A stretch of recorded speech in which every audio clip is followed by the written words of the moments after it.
In today's video, we're going to take a look at the median function and how to use it with different criteria.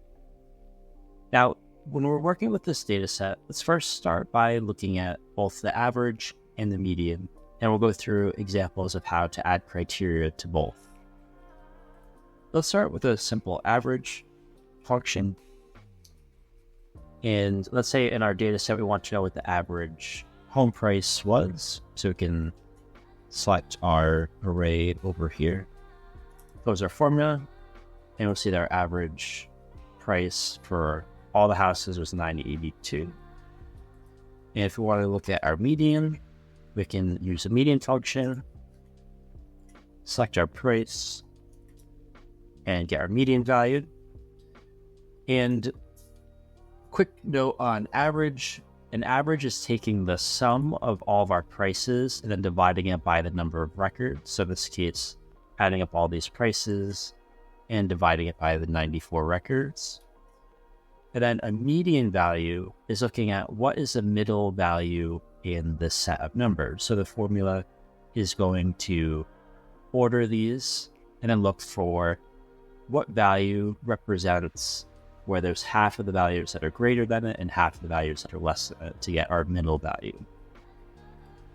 Now, if we want to look at average and median with different criteria, Excel has a very handy function, the average IFS function, which in this case, let's say we're still interested in the average price, but now we want to look at it by type.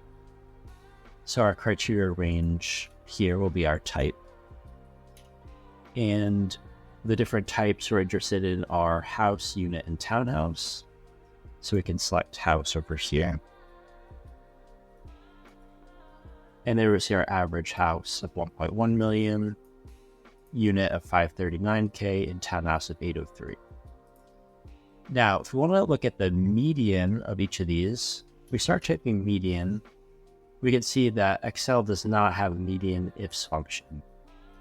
So the question becomes, well, how do we then take the median of those with the formula? That's where we can get a little creative with Excel and use a combination of the filter function and the median function. So when we're thinking about the filter function, what we're going to want to accomplish is filtering for all the values of house price and then taking the median of that. So we're going to start by typing the filter function, and the array that we want to filter is our price. And we want to include the records where our type is equal to our type over here, and we can close that. And this is going to spill because we have a record here, so if we delete that, so we'd see that this would be all of our filtered records for house prices. So we can even see like the first two records are 765, 1.1, which are these two first house, and so on and so forth. All right, so I'm going to undo that, and so we have a spill here, and what we're going to want to do is draft this in our median function. So we can do that. Close that. And then now we can pull this formula down, and now we have an equivalent formula of average if to a median if. So when we're thinking about median if, we just want to filter for the data that we're interested in, and then taking the median of that. Now, an important part of this exercise is also understanding when to use average and when to use median, or how to use them in combination with each other. And one thing to keep in mind with averages is that they are more prone to being skewed when you have either extremely large or extremely small numbers in your data set.